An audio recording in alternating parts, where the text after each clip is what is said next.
back to Talladega, 32 to go, but let's get you caught up with the Ram race rundown on things that you've missed so far. Number one, Ricky, the return of pack racing. Yeah, and this is what we expected, that these drivers are going to have to seize the moment.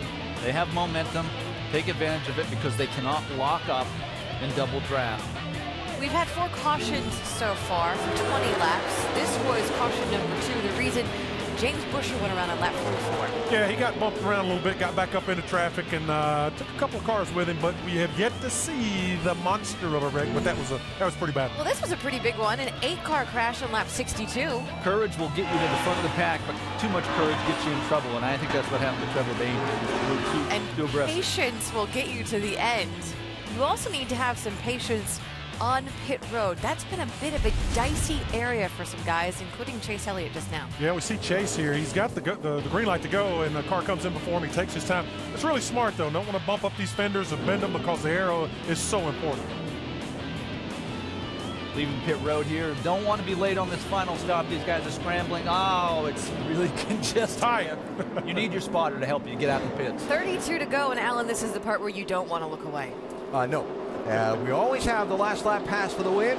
Today's shaping up to be much the same. The guy who made that last lap pass here a year ago, Regan Smith, in the 7, leads him to the green.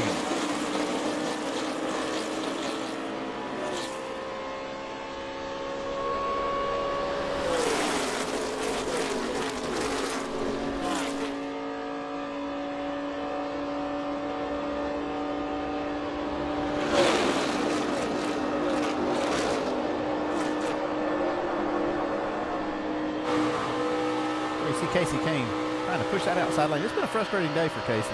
He's tried to use that second lane to move to the front and just not been able to get there. Trying to use this restart, and Ryan Sieg try to get that lead. Well, I tell you what, not a frustrating day though for Ryan Sieg. I mean, here's a guy, no sponsors on that car, kind of an underdog. One of these guys looking for an opportunity, maybe can win up front.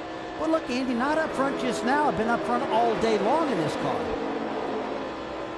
He's had some adversity too. I mean, his engine overheating. You see steam blowing out the overflow. He had to get out of the pack, go to the back.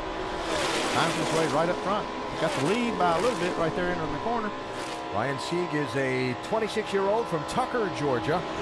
Only in his 13th career Nationwide Series race, his best finish, the season opener at Daytona. Now Kane able to get in between Chase Elliott and Regan Smith, the junior cars, teaming up to get to the bottom lane together. Yeah, poor Ryan Sieg. They just kind of dumped him off.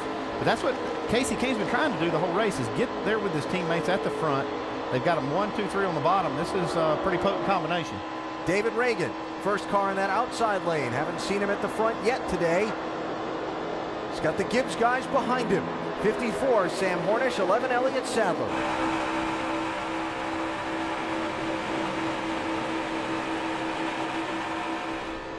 Well, you talk about the junior motorsports team. They just had a banner year all year long. 4 wins in the top first 8 races. Probably one of the best years Dale Earnhardt Jr.'s ever had with this race team. Kevin Harvick's winning in that car at Richmond. Chase Elliott, we've documented that story. What happened there to Hornish? Accordion in that outside lane, and all of a sudden, 98, 54, they've disappeared. They'll be back.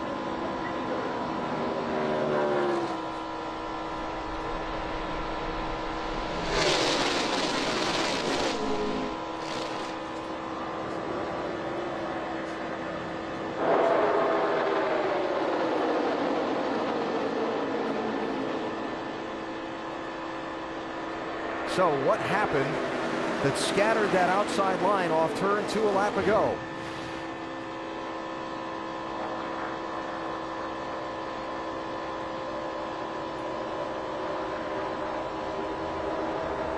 Not real sure. It looked like Elliott Sadler just kind of hung Sam Hornish out. Well, he's got what we call hung out the drive, but nobody to help him draft.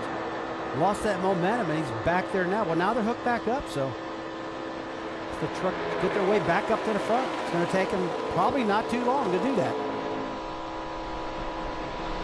So Sadler all the way back to 12th.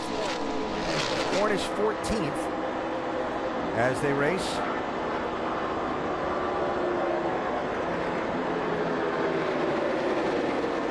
With 3 Dale Jr. cars occupying the first 3 spots. It's got to feel good, the success they've had this year, being really the dominant team in the Nationwide Series, winning half the races. Now his car's running 1, 2, 3. Life is good for Junior Motorsport. Kevin Harvick winning last week at Richmond. Chase Elliott winning the 2 prior races to that. 3 straight wins for the junior team. Last team to win 4 straight was Joe Gibbs Racing back in 2008.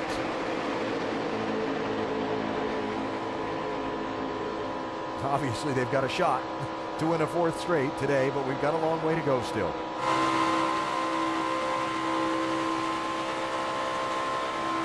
Yeah, you look at that lap count, 27 to go. You think, well, we're getting right down to it, but not really. It takes a while to run 27 laps here at Talladega. Yeah, 27 laps around this racetrack is a long way to go. I still have 10 laps buried in my head saying, man, you got to be in the right position with 10 to go, because that's when the stuff starts getting crazy. Almost to 250 miles, 312 make up the scheduled distance. It's the Allis 312 at Talladega that's being led by Regan Smith.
Coming down to the dramatic finish today at Talladega. There'll be some drama tomorrow in Game 7s. But the first round of the NBA playoffs concludes on ABC. In the East at 1 Eastern, the Raptors hosting the Nets, with the winner getting a shot at the defending champion Heat. Then at 3:30 Eastern, the Western Conference top-seeded Spurs battle the Mavs. The winner gets the Blazers. With their win last night over the Rockets, they advance. It all starts with Kia NBA Countdown at 12:30. Tomorrow on ABC and live on Watch ESPN, Game 7's NBA playoffs. 22 laps to go. Regan Smith leading. Ryan Blaney trying to mount a charge in the outside lane. 3 Chevys on the inside line, now 2 Fords. In the outside line, Blaney and David Regan in Mustangs. Alan, that's what they need on that outside lane. They just need some better cars with some more power. When Blaney ducked out there, that really woke up that outside lane and really helped everybody. Well, you can see this pack really getting organized. Everybody's right there together. Nose to tail. Sorry, Andy, 24 cars on the lead lap. 23 in the lead pack. Trevor Bayne has lost the draft. That's him ahead of this pack of leaders you caught a glimpse of a second ago.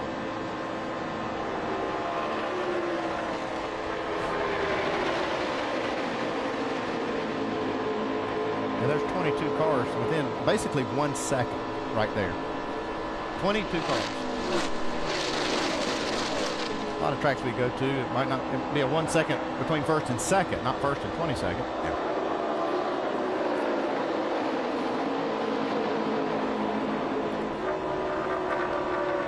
Watching some of the cars damaged in the accidents earlier today. Darrell Wallace in the 20, Trevor Bayne in the 6.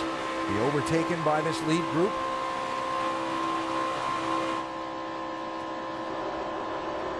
That outside lane, we were talking about it amongst ourselves during the commercial.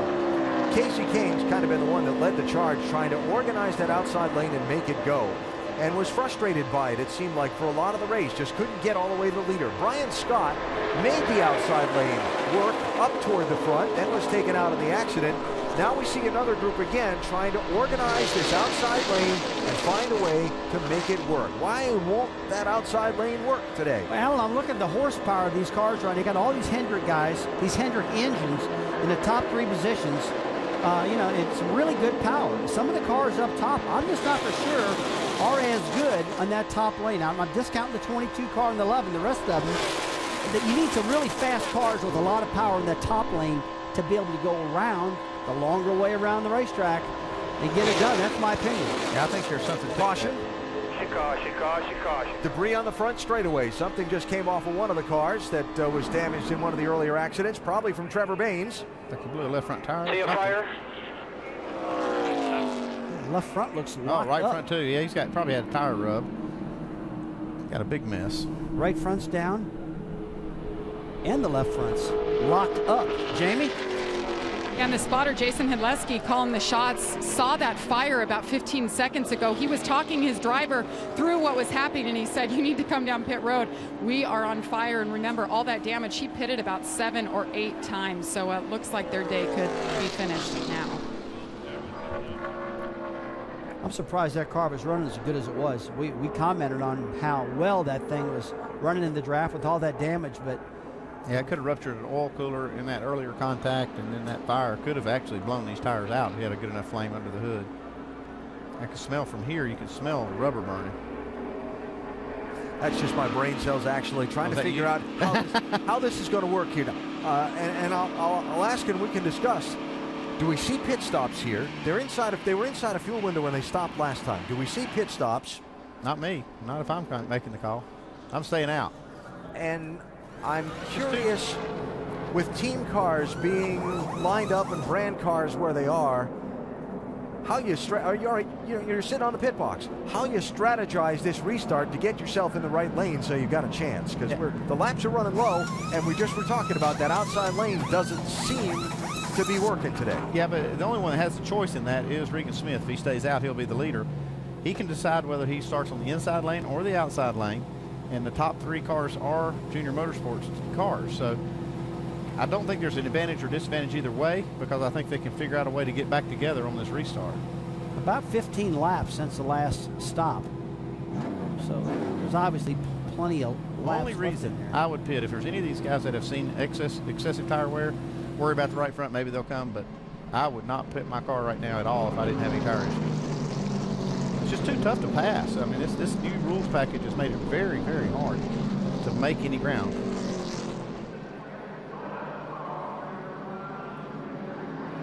He can wave it all day, and I'm not going to bring my car down. Stay out. I think they listen to you, Andy. No takers. Sam Hornish be the first one in. And he pits from 15th place.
still working the caution here at Talladega Superspeedway as we get ready for the frantic final laps of this one for the NASCAR Nationwide Series. Then a week off before the series moves on to Iowa Speedway, Charlotte, Dover, Michigan, Road America. What a great variety of tracks coming up in the month of June and the rest of the month of May.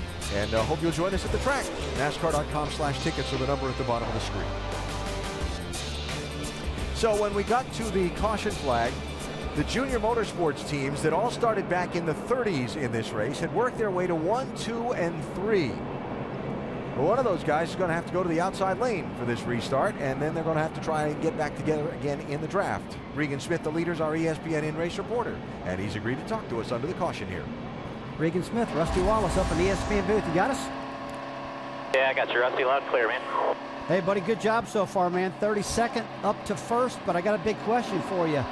Is that where you really want to be running with 1 lap to go, or would you rather be back there in second and getting prepared for that big draft for the start-finish line?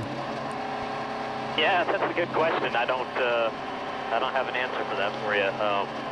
Unfortunately, I got 2 teammates behind me right now, so we'll try and make that happen. And if we can either way just fight it out amongst the ARM cars 1, 2, 3, then that's what we'll do. I anticipate the outside line getting another run at some point here. They were working on it right before that caution came out, so a lot of racing left to do. You know how this place is. Regan, we've been talking up here in the booth. It looks like the top lane for a long time has not been moving at all, and you guys have been getting it done on the bottom. Are you concerned that the top lane won't run right now? Well, not really. If you ask me, it's because we got 3 fast junior motorsports Chevys lined up on the bottom, and they can't compete with us. So, I think that's got something to do with the bottom line rolling. But, we'll see. You get the right cars lined up, and they can make it happen. All right, buddy. Have a great race. Thanks for talking to us. There you go.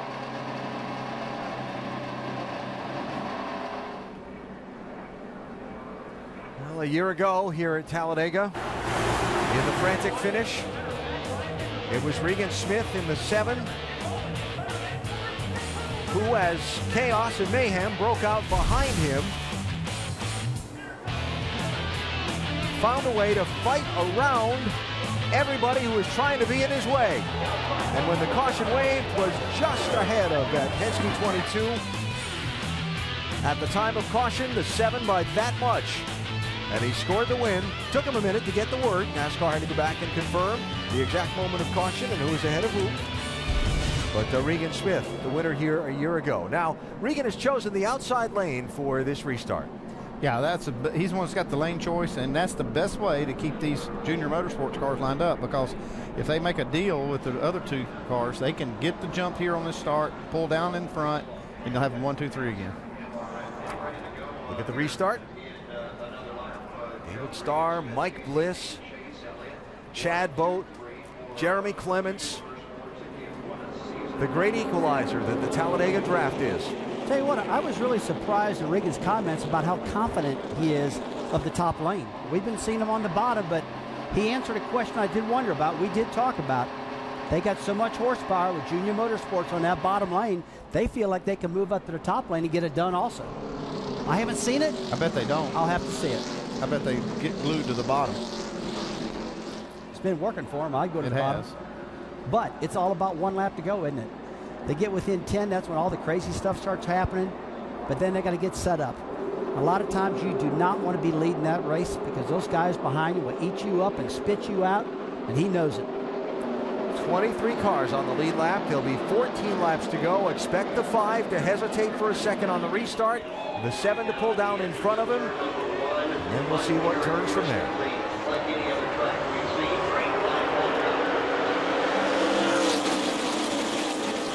Exactly what they did. Already 1, 2, 3 on the bottom. Now David Starr and Mike Bliss are the first 2 cars in that outside lane. Jeremy Clements, Ryan Sieg, 3rd and 4th in line. We can hear Chase Elliott having to get out of the throttle just a little bit. I'm not sure if they were having to lift in front of him. Looks like Starr gets the lead. He's getting bumped in the back pretty hard by the 60 car, Chris Buescher. David Starr turns down in front of Regan Smith. Dig hard, you got Regan behind you. That was a great move by David Starr. Hear the spotter saying, dig hard, dig hard. Yeah. Well, I'm telling you, as a driver, you're wide open anyway. It's pretty hard to dig anymore. Can't push that throttle any harder, can you? No, you can't. You already got the floorboard bent, trying to make those babies go.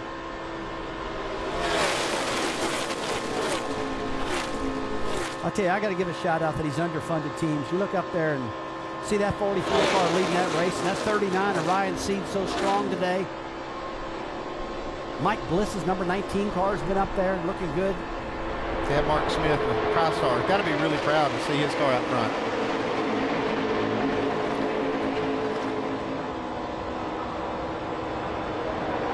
Ryan Blaney, Elliott Sadler. I was just about to say, when does somebody try the outside again? Here they go. And this time they may have some more advantage with that 44 on the lead and not having one of the stronger cars like Regan Smith or some of the ones we've seen up front leading that line. This might be an opportunity for the outside lane. Yeah, I personally think there's more horsepower under the hood of that 7 car than there is the 44. I'm not for sure, but that 44 gets could a be shot. slowed him down. You see that shot Regan Smith gives him right there off the corner. He's like, get out of the way. 44 is like, I'm not moving nowhere. I got a fast car too. You're going to have to pass me. That's right. No one has been called today for push drafting. Remember, you're allowed to bump draft. You're not allowed to lock bumpers and push draft. I've really not seen anything that would call that I think they should call out as a penalty. I've seen a lot of bumping, but I haven't seen any of the real tandem pushing today. The temptation's going to get a lot greater. Yep, you're right. As these laps wind down. That's right. Andy, earlier I told you about it. This car's getting compacted together so tight you just can't really make a move. That's what's going on right now. There's hardly much air when these guys get in the center of the corner. I've seen it many times get compacted, and man, it's hard to move that car around when that's going on. I think Regan Smith's doing an incredible job of being just so close to the back bumper of David Starr without pushing and getting a penalty. He's drafted right there within inches. Yeah, he whacked him a couple times and then got off his bumper, gave him a break because he didn't want to get busted by NASCAR. Regan didn't. David Starr, the 46-year-old from Houston, Texas originally. Out in front as Chase Elliott pops out from the inside lane. Going to make a run to the outside. I'm not sure if he meant to or if he kind of got forced out there. Little bump from behind that set him out of control. It could have been. I don't know if he did this on purpose or not, but he's got to make it work now. And then he is. Well, take a look. It's 10 to go. We're coming up at 10 laps to go right now. This is go time. These cats have got to get it on. Regan Smith shuffled out of the middle. And Casey Kane was trying to block that outside lane on his teammate, Chase Elliott. Oh, boy. A lot of contact here. And turned away. Chad Boat into that inside wall hard. And he hit exactly at the wrong spot, right where that wall protrudes out. And having such a good day. That's too bad. You can see it happening, though, couldn't you? Well, intensity level coming up. More bumping, shoving. I can promise you, when we go back green, that's when it's going to get really crazy. I hate this for Chad Boat. Yeah, he's running 7th. The window net's down. That's great news. He looks like he's in okay shape at the moment.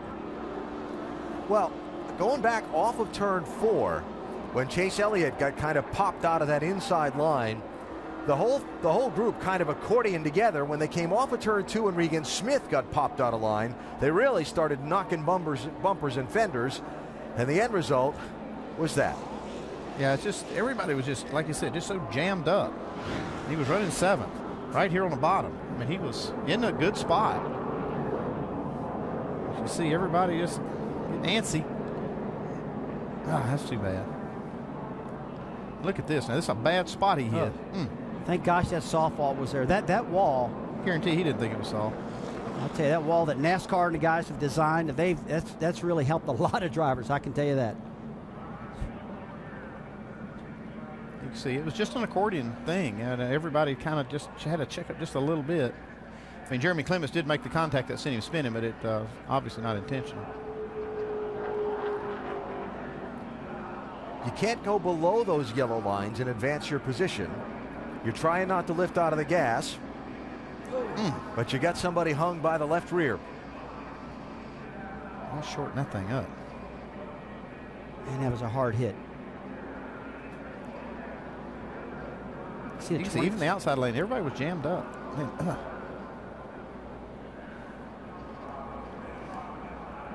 Yeah, it's a good thing they have protected that with a safer barrier.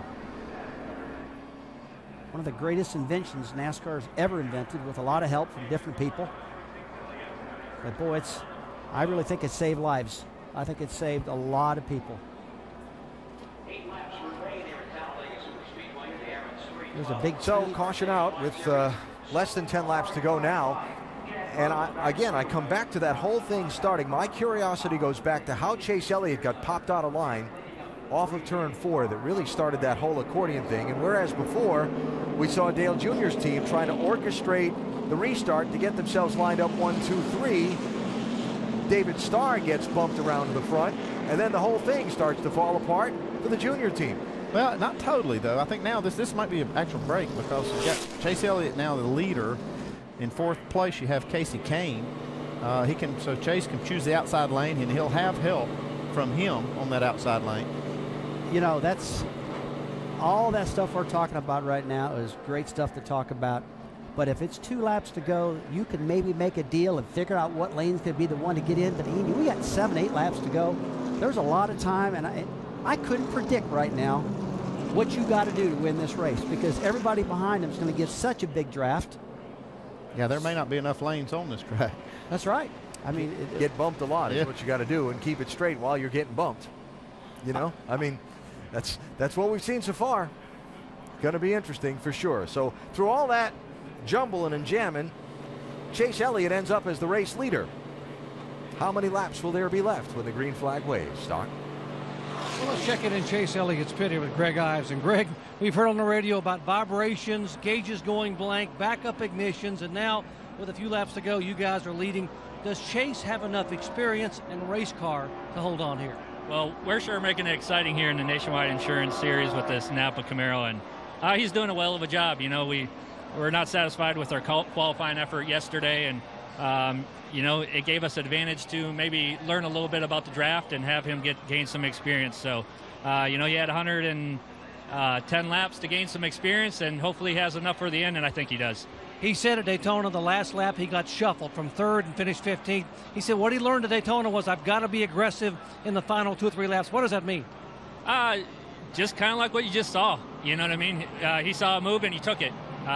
In Daytona, you know, he didn't make that move, and today he did. So we'll see if we hold on to it, and if we do, great. If not, we're going to learn a lot from this experience.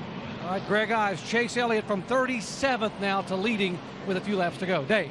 Doc standing by with Greg Conner, who is calling the shots for David Starr. Okay, I know you're watching to see which lane you get. How do you think David handles this restart? Well, I hope he does really good. Right now, Steely Lumber Toyota's been really good all day.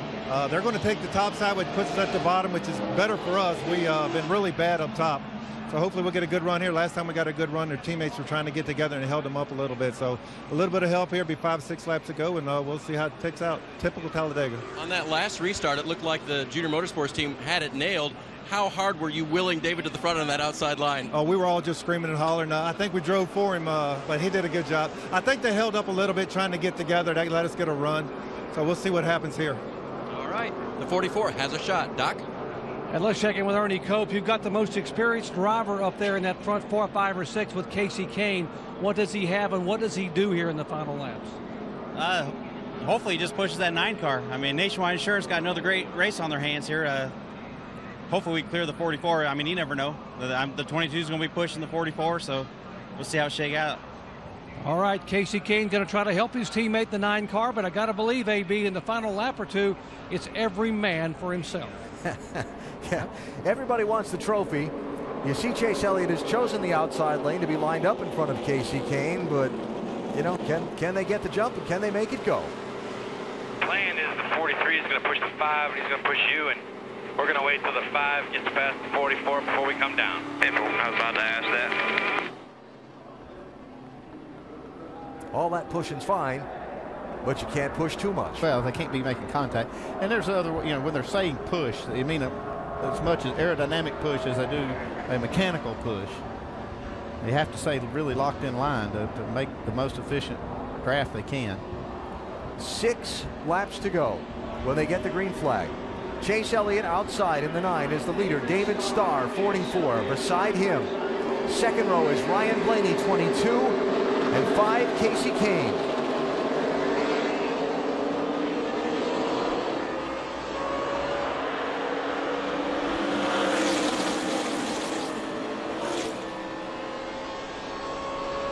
Not able to look. David Starr gets a big lead on Chase Elliott. I'm shocked. I didn't expect that. Yeah, this is going to be interesting right now, that top lane. Because you got fast cars, the 22 car. Blaney taking the lead right there. Lead, yeah. Ryan Blaney, who I thought was back, and now Elliott Sadler to his inside. Oh, trouble! Back into the pack. Hard hit on the outside wall. All right, hold that. Caution, caution, caution, caution. Jeremy Clements in that 51. You see Casey Kane's car in flames.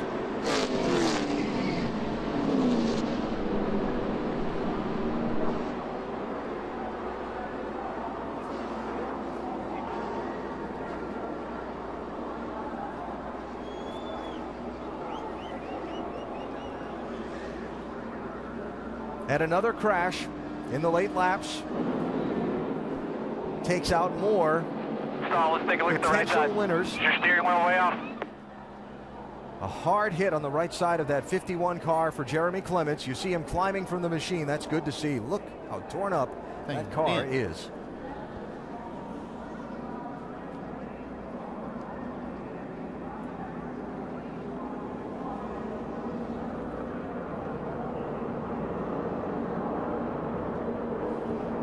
There's a fine line between the side drafting, the bump drafting, trying to block and defend the lead or keep somebody behind you, and contact that puts you into the wall.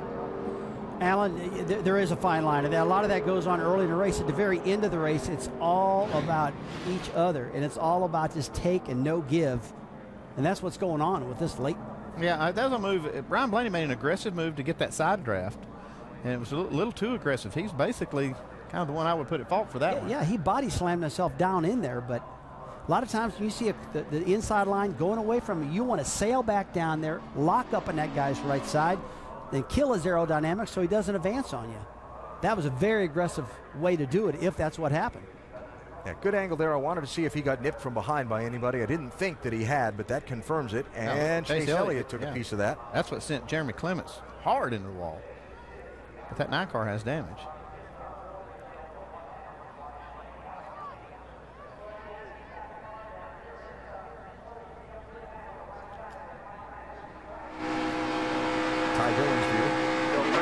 They're wrecking up top. Stand up gas at the bottom. Stand the gas at the bottom. Clear. All clear. All clear. All clear. Out right there. Out. Caution. Out. Caution. And from Chase Elliott's view.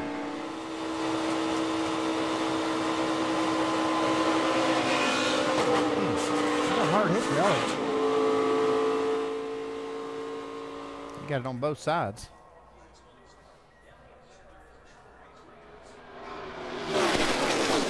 Guys, I really think that Blaney came down to stop that advance of the draft, and that's what caused that. Oh, that was such a hard lick for Jeremy Clements. Oh, good to see him get out of that car. Boy. That was tough lick. And the red flag out. You see the field parked, and a lot of cleanup to be done here to get this race back underway. See what Chase Elliott has to deal with. They may need to make a pit stop and clearance those fenders. It's like the tires are up. You can see in the back side of the right front fender at Elliott's car, it looks like it's the fender's laying right against the tire, it looks like. Now, all of this came about after the order at the front of the pack was really jumbled on the last restart. This caught my eye. Tell me what you think. Look how far back Ryan Blaney is off of David Starr. He got a run that was able to give that 44 a big bump draft and push him out ahead of the 9 and 5 and make that inside lane, help it go. No, that's exactly what happened. It's a great call on your part. I mean, he pushed him, he got him going, and just accelerated him right out there. It's amazing to me, though, how many spots Chase Elliott lost on that restart. He was the leader. And he looked like he got the jump. I mean, he went, but like you said, that bump that the 22 gave David Starr, evidently enough to move him by, and then here they go. And bumped by him. Yeah. And from there, it got ugly at the end of this straightaway right here. So just every time I see that, what a vicious hit for Jeremy Clements. I'm so glad to see him pop out of that 51 car.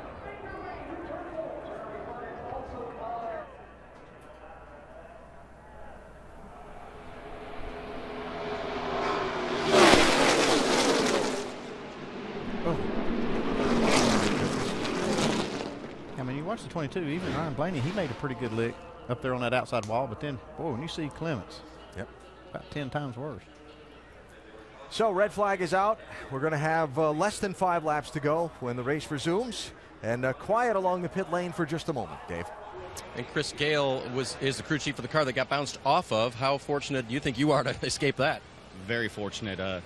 Just looked like a deal where we got to the bottom. He didn't realize we were there. He wasn't completely clear and got into us. Unfortunate, but I kind of like our position where we're sitting right now. Looking forward to these next 5 laps.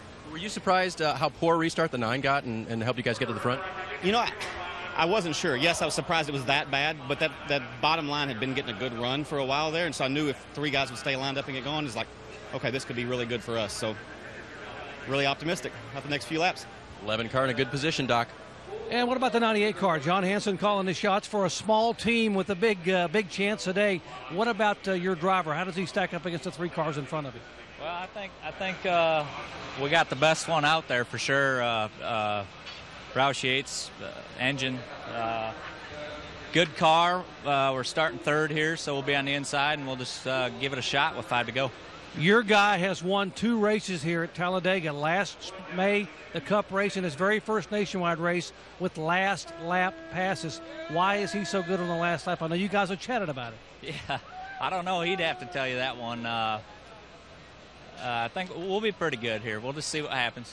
David Regan led 2 laps at 2 races here, 1 nationwide, 1 Cup, and won them both, Alan, so stay tuned. Well, David Regan is one of those guys that the drafting racing seems to be something he has a real knack for. He's won at Daytona before, and he's won here at Talladega before in the NASCAR Sprint Cup Series. This a year ago when the usual late big one set up a frantic scramble to the finish. And David, driving the 34 car for Front Row Motorsports, got to the checkered flag first.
Still under the red flag, still cleaning up here at Talladega. Our NASCAR Nationwide Series telecast today presented by Victory Motorcycles.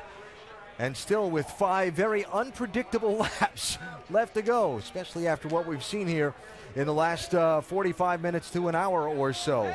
of this one. We're working our 7th caution of the day, and a number of hits and bangs and crunches here in these late laps at Talladega have certainly thinned the herd of potential winners. Chad Boat getting turned out of traffic on the backstretch a little while ago. And then Jeremy Clements in this most recent caution with a huge hit into the barriers in turn number 3. Ryan Blaney first in, and then Clements clipped. And what a heavy impact.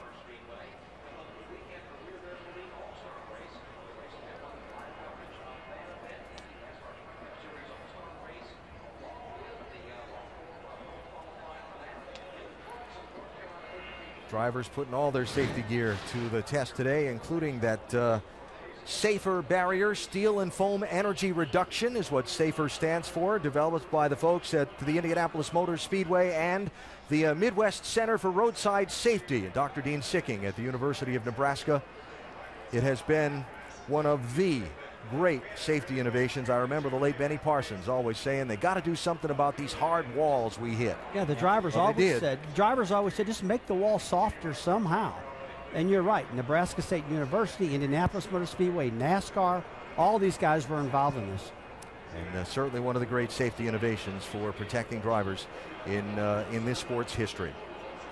Waiting for the yellow flag and the field to be fired back up. Let's check with Jamie. Well, Chad Boat, as you guys mentioned, it was one of the hardest hits we've seen all day. It took you a little while to get out here, Chad. How are you feeling, and are you okay? Yeah, I'm fine. They were just keeping me because it was such a hard hit, but I'm fine.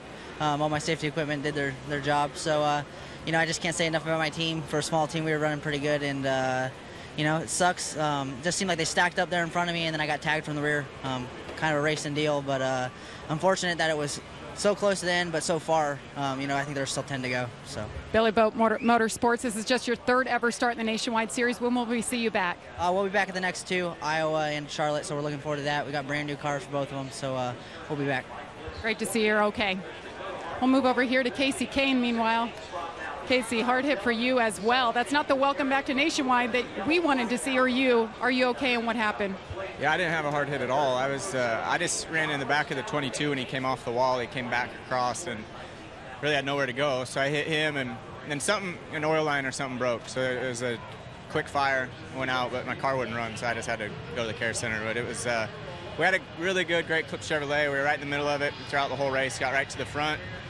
And I just wanted to get to the last lap and see if we could somehow figure out how to win. The team did a nice job. Junior Motorsports cars have been up front every week, so it was nice to drive one. I had a good time. Are we going to get to see you back in one of these races? I hope so. Maybe Daytona? Daytona for sure. And then there's like 3 more races that I'd like to run. We're trying to put that together, and so we'll see what happens. Despite a bad day, he's still optimistic, excited to come back, Dave. And Jamie, the 22 of Ryan Blaney, the car that triggered all that, he is starting to roll off a little bit so the crew can get a good look at the clearance they've done on the right side. And the way that he hit flush like that, they think that he might be okay to go. So they've made repairs to get those tires cleared. And Alan, haven't we seen at these restrictor plate races before where a damaged race car can sometimes come back to the front? Nothing would surprise me with what we've seen today. There aren't going to be too many cars left to finish this thing that aren't damaged in some way, Dave. Chris Buescher's car looks pretty clean. 60 car now running second to Elliott Sadler. And maybe the young one from Texas has a shot at this win. I was scanning the 7, and they were saying that when the 9 was in that outside lane, he did not try to side draft or do anything, and they felt like that's why that inside line just flew by him. 10-4, got it. Interesting observation. Yeah, but be careful. That's what caused this last caution. Somebody trying to too aggressively side draft. Yeah. Chase Elliott's in, Doc. And right front damage. The right front tire is towed out. They don't have time to fix it. Damage behind the right rear tire. They're going to try to make a damage assessment and do the best they can. Change tires. They said, Chase, it's towed out. Not going to be able to do much there. Pull on the fender. Try to get him some downforce there and make sure everything's okay there. Finally got the tire off and the wheel off. It was buckled in against the tire. Now they're trying to peel it away and get a fresh right front tire on. So a damaged car, number 9, got under the outside wall after being hit in the quarter panel. Now they go ahead and change left side tires. And Chase says the car may be drivable just fine. We'll see, although it's not going to drive real well, obviously with the damage on the right front and the right rear. They got this one shot to fix it. It's one to go. And he's got to catch up. Yeah, the field also before they're in turn 2 now. The green flag. So doubled up for the restart. We'll see green with 3 laps to go. How this one's going to turn out at Talladega, your guess is as good as mine.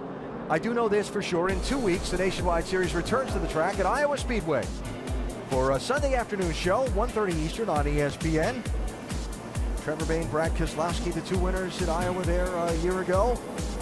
Somebody's going to take home a trophy from Newton, Iowa next race. That's in a couple of weeks here on ESPN. Always a good one.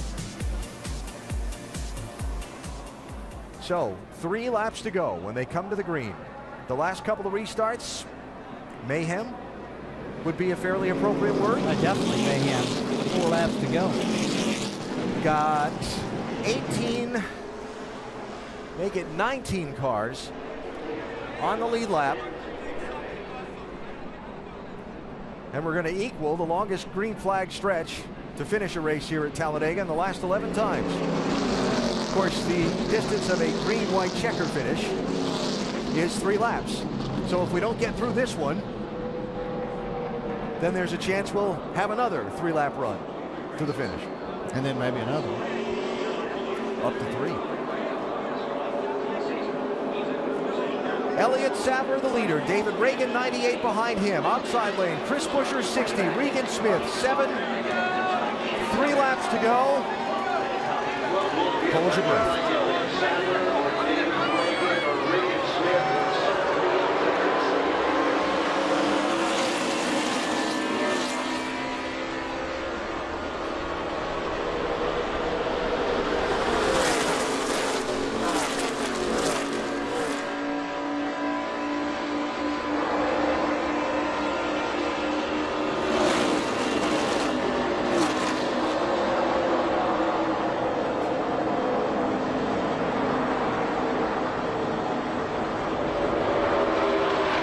Dead heat going into 3.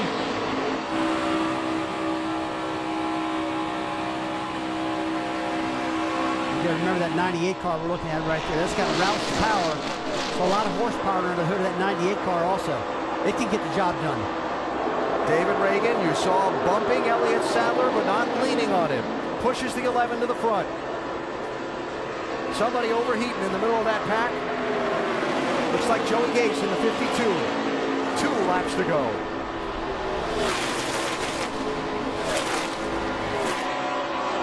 Sadler and Chris Buescher. Single file now. Double wide for 3rd. Regan and Regan Smith.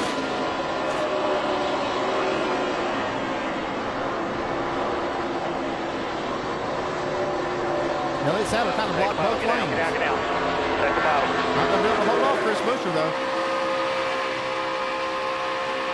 He's got this 7 car, Regan Smith, right behind him. We know that car is fast. Same car won the race in Daytona for Dale Earnhardt Jr.'s team.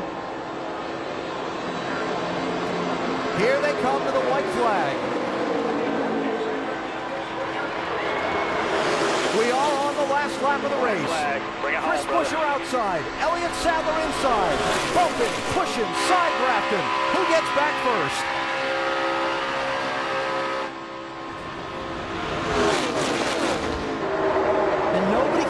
They're locked together side by side, side drafting. Landon Castle and Joe Nemechek, the 3rd pair, if something happens to these front 4.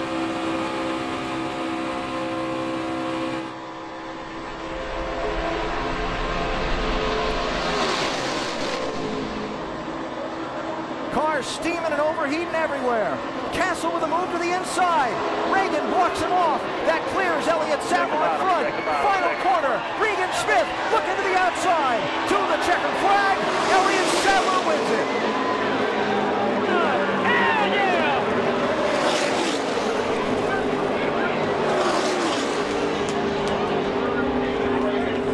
That's the way to call it. Great job, man.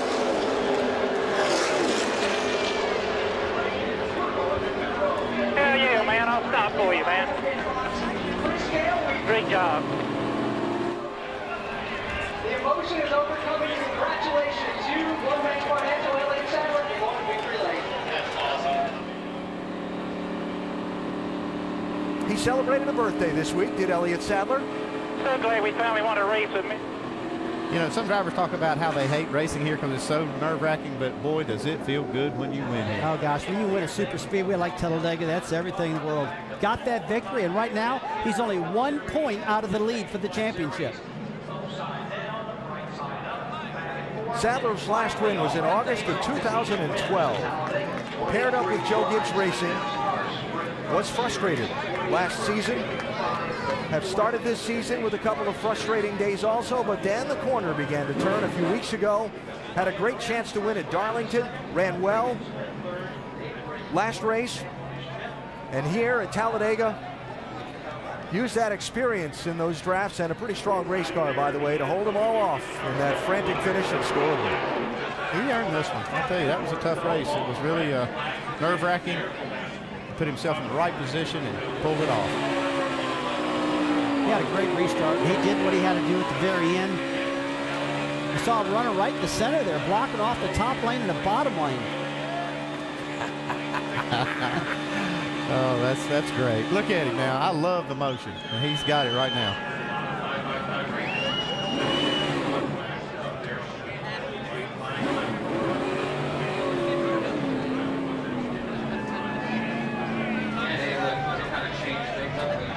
What about that guy? Chris Buescher, great run for that young man.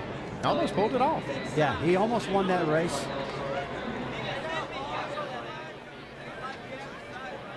Regan Smith has to settle for third.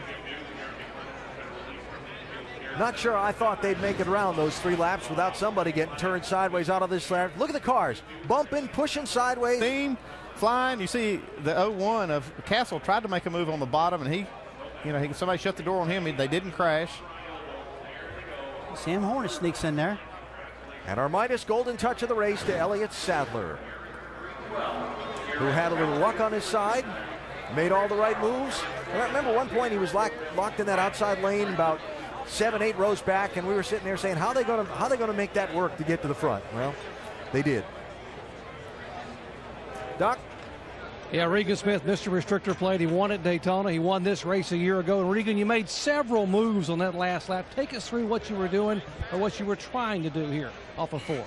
I don't know what I was trying to do. I was just trying to get to where I had a little daylight out front of the race car and could finish off the move with the Ragu Chevy. But nonetheless, these guys keep building fast speedway cars. I love coming to these places with the equipment Junior Motorsports gives us, and we needed that. We've been in the top 10 all year long, but we needed to get back in the top 5, and we've been working hard. It's it's been a little bit of a grind at times this year, so hate being able to see the flag and not get there first, but it was a good day nonetheless. All right, well done by Regan Smith. Alan? While those last few laps were going on, Jeremy Clements was released from the Infield Medical Center. Good news there after that hard crash he was involved in. He's okay. And really okay is Elliott Sadler with his first win in the Nationwide Series at Talladega, the 7th different winner this season, and he's going to celebrate.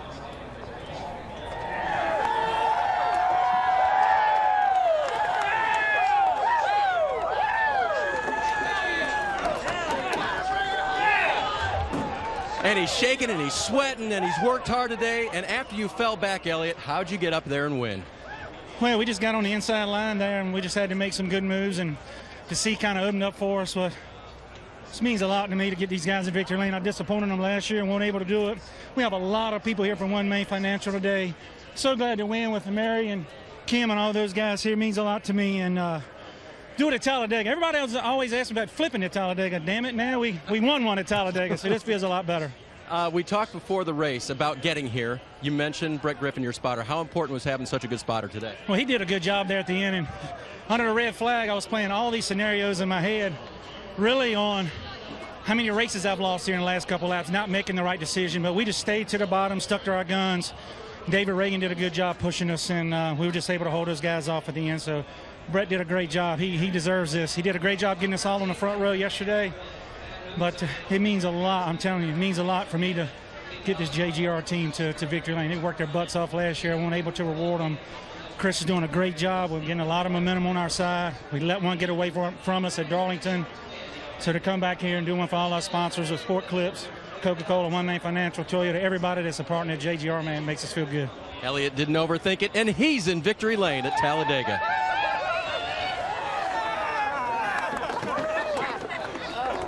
Chris Gale, the crew chief, celebrating a win. Some of the best racing I've seen all year long in the Nationwide Series. It didn't disappoint us today. Nobody got hurt. We saw some great racing. I loved it.